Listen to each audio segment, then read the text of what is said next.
Hey guys, welcome back to Andy's Dinosaur Reviews, and boy do we ever have a task today, because it is that time. The time has come for the brand new 2024 Schleich Moros intrepidus. And this may be the most disgusting figure to come from Schleich in a very long time. It is that one figure, at least for this year, I think that some people may even be dreading actually seeing a video of, but because I am a sucker for Schleich and I do really quite like their products normally, I try to collect every prehistoric release to the best of my ability anyway, that they release every year, and this of course is one of the, I think there's six new main releases. One I probably will skip, which is the Brachiosaurus, because it is just a straight up repaint and it's not even a good one, but this one of course is a brand new species to the line. It is a brand new sculpt overall, so it was a figure that I really did, even though it's ugly, want to get a hold of. And I can say that most times when I get a figure, you know, a new figure from a company, I'll look at the prototype images, the promo images and stuff, and be like, well, you know, I try not to really judge a figure until I see it in person, because most times I feel like it usually looks better in hand than it does in the original promo images. But that is absolutely not the case with this one. I feel like it somehow looks even worse in hand than the original promo images. Now, that takes talent, in my opinion. I feel like you really have to commend Schleich for being overly terrible with this one if they can actually give you a figure that looks worse in hand than the images that we had initially seen for it. And that's even more impressive considering how awkward Schleich's promo images often are. They usually give you really weird angles and stuff where the figure just doesn't look great to begin with. So it's pretty impressive that this thing somehow looks even worse here in hand than I initially thought it would. So, as always, let's go ahead and jump straight to a closer look, and we'll check this out from there. Now, I don't know a whole lot about Schleich and the way they run their company, but I'm going to go ahead and say that they definitely have different sculptors working for them. I guess maybe just, you know, certain sculptors get the task of certain dinosaurs to create for them for the next year, and I'm never about seeing anyone lose their job. But whoever sculpted this, I feel like either needs to be let go, or they need to, at the very least, start actually working on their sculpting skills a little more. And I really hate to say something like that because it sounds so mean, but I'm going to go ahead and say that whoever sculpted this also sculpted the Gallimimus from last year. Now, the Gallimimus, although it was really cool to see a feathered Gallimimus, was also less than spectacular, I guess we could put it. So now this is 2 years in a row, so if they're actually affecting the genuine quality of these releases, which they're never the highest quality to begin with, they really need to sort that out, and whether it be finding a new sculptor or just really, confronting this sculptor and asking him to try a little harder. I'm not sure what could improve that, but something definitely needs to be done because this thing is rough looking even by Schleich standards. And you can see if we start up here at the head sculpt, we've got some interesting looking skin texture here for the face. The skin texture doesn't really look so great. I'm not a big fan of it. It's interesting, we'll put it that way, but it's not really what I would expect to see on the head sculpt of on the head of a Moros. Now, I don't really try to base anything from Schleich off of scientific accuracy. I feel like Schleich just has their own particular, vision for dinosaurs, so they always have a bit of a different look that looks very Schleich-like, but again, the skin texture here just looks a bit off to me, as it probably does to most people. You can see the nostrils are sculpted out. I will say I do actually like the paintwork here of the face. I think that light tone looks quite nice, and they've applied like a nice dark wash, which helps to give a little variation of the browns to the face. Also helps to highlight the nostrils, and the eye paint is actually really nicely done for a Schleich release. A lot of the time, I think one of the biggest setbacks for a lot of Schleich figures is how sloppy the eye paint looks. A lot of the time, they'll have okay looking paint jobs, and then the eye paint is just terrible, but it actually looks really good on this one, and you can see a nice gloss coat. And I saw the opposing eye It's not great over here, but it's also, again, not quite as bad as we often see from Schleich, so that's a plus when it comes to the eye paint. We do have an articulated jaw, which is nice, and it does work really well, but you can see the inside of the mouth has a nice purplish tone for the tongue. I think that looks okay. The teeth don't look so great. They have kind of like your typical Schleich look to them.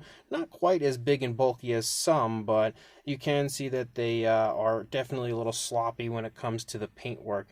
They actually look pretty good on the upper side over here. Not so much as far as like the sculpt, because they're very much so rounded at the end. But again, these are just figures for kids for the most part. They don't really base the Schleich line toward adult collectors. Like some other companies, you see companies that really try to give you super nice, very scientifically accurate, high quality dinosaur figures, where they're very obviously for both kids and adults. I think Schleich primarily focuses their releases just on kids, not so much as far as adult collectors go. So the rounded teeth makes sense. It's just, it doesn't really look so great. You can see we do also have a purplish tone for the inside of the mouth on the upper side, but not in the back of the throat back there, which is pretty interesting. As you do move back here into the head, you start to see the feathers pick up here, even though they are the same coloration as what we see here on the face. They do start to pick up right there.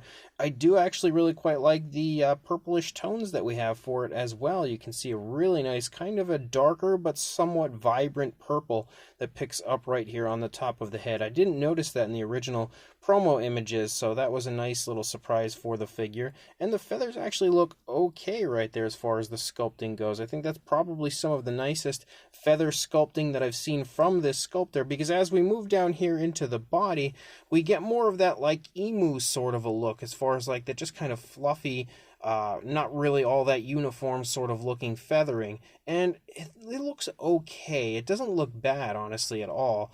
But the overall design of the figure is the problem. I think when you lead into the skin textured areas, that looks rough, and the overall appearance and general shape and everything of the dinosaur looks so strange to me, but the actual feather detail looks okay. As you move back here, you can see some reds picking up here on the top of the head. You have some kind of scruffy feathering leading down along the back of the neck. You also have the purple striping down here into the body, and you've got some variations of browns as you move through the body. It's not just one tone of brown. There are some slight differences as far as the shading of the browns goes, and can't tell if the dark wash is applied to the feathers or not. Yeah, it definitely looks like it is. You can see it kind of picking up here in the throat region. And I do actually like that there's kind of like some wavy feathers sort of hanging off of the throat right there as well. But as you move down here into the arm, you can see the arm also has that feathering look. As you lead out into the hands, though, we have the skin texture return. The fingers are kind of bunched together, very similar to what we had seen with the Gallimimus, where that just looked really rough. And you can see the nails are painted with a gray. I think one of the things that this sculptor specifically needs to work on are the hands of the dinosaurs that he creates, or she creates, whoever it is, because they consistently sculpt the hands in really ugly ways. And again, the same deal for this Moros. I really don't like the hands or fingers or whatever you want to say there of this figure. You can see that we continue to have that purple striping down into the body. I do like that it is a dark purple. It looks good on the figure. You can see again a little bit of maybe some slight beefiness to the stomach of the Moros. As you lead back, you kind of can make out the hip bone. Can't really see much as far as muscle definition moving down, but it is covered in feathers, so I don't really see why you would see it all that well. Makes sense. You can see that we actually hit a darker variation of brown as you lead down into the knee, and as we return back to the skin texture, it doesn't look terrible down here. The positioning of the legs looks really awful and weird. The way that the foot kind of leads down also looks super weird. Everything about this whole area here just looks so strange to me. It almost looks like a dead tree with no leaves on it leading out, like a tree branch or something. But the actual scale detail looks okay in certain spots. Not really that great, but not terrible. You do have some scoots kind of running down the front from the knee all the way down through the shin toward the foot, but we actually don't have scoots running down the toes. We return back to just a regular sort of scale effect there, and you can see the dark wash has highlighted all of that detail there. The nails are disgusting looking because they're absolutely huge and don't look good. They just look super, super off and strange. And of course, they are very curved, but like I said back when I was speaking earlier about it being for kids, that's why. It's just they could have looked better, because look at that. That is just, oh man, is that ever awful. That is some of the worst looking claws I've ever seen on a dinosaur figure. I almost don't even want to go back and look at that again. But as you lead back up here, you can see that we lead out into the tail of our Moros. We continue to have that feathering. However, a little laziness on the part of Schleich, because you have this area here where the skin kind of pops back up and the feathers sort of taper away. But rather than giving it the coloration that they seem to give the skin through the course of the figure, they just kept the brownish tone, I guess because it was on the underside, I don't know. But as you lead out through the length of the tail, you do have a little bit of a curve to the tail, a very short tail for our Moros, and you can see that that purplish tone sort of overtakes the tip. We continue to have that red following along the top, and you just have those emu-like feathers moving out, which again, they look okay. There is a very interesting snake-like curve to the body of the Moros as well. And then when it comes to the detailing on the underside, you can see that the feathers do again follow the underside of the tail. It's no real color variation, just the brown, but maybe we have the dark wash present. You can kind of see it showing up right here. It's just not super, super obvious there. It's a little more obvious right here, but it looks okay as you move along the underside, not really great. And then when you look at the opposing side, now the head is facing away from us a little bit because it has its, oh man, that head sculpt is so bad. It has its head kind of turned away from us with a slight tilt to it, and you can see the seam where the head was connected. I don't remember seeing it so obvious over here. Yeah, it's not quite as obvious. Very obvious over here for some reason.